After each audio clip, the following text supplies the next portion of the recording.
sabagara balatu sabagara galana oromo lamikiya kot bayre chabana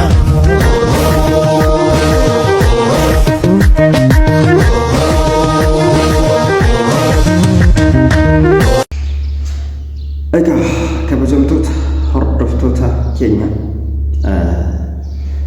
rakkoon sooshaal miidiyaa kanarratti deemu jirtuu fi rakkoon biyya teenya keessa jirtu akkuma duraan dubbachaa turre rakkoo hamaadha. Egaa waan takka eega raawwataniin booda dhugaa haalchuudhaa fi responsibilitiin mootummaan Itoophiyaadhaa hin goone hin jiru.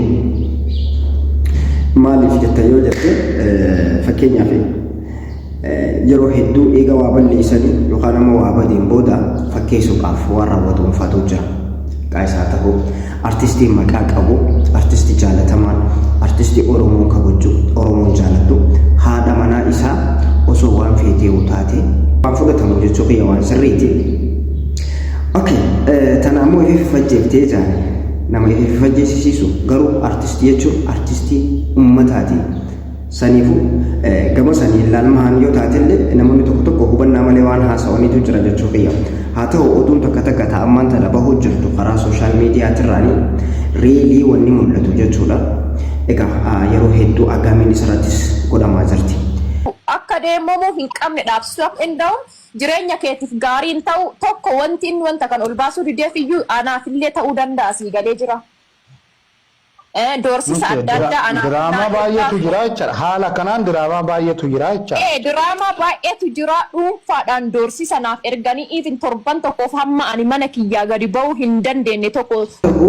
Artistii Andu'aalam Gosaa haadha manaa isaa adde Qananii egaa ifi isaatiif rakkoo irra ni uuma itti yaadaa ifumaaf maqaa isaatiif isiin Oromoorraa nama takka waan ta'eef rakkoo irratti uumuuf ni yaada namni sababa bal'aa kanaaf yaadu nama takka.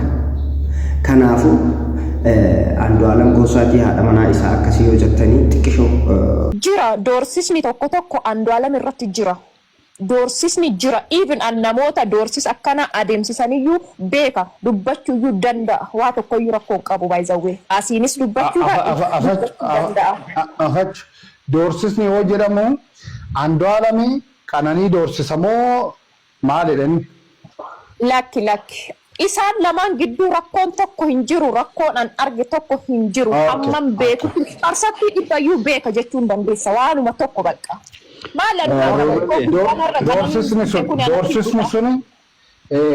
Doorsisni suni Andu'aalam irratti jechaadha. Andu'aalam irratti siyaasaan wal qabateeti moo jaalalaan wal qabate?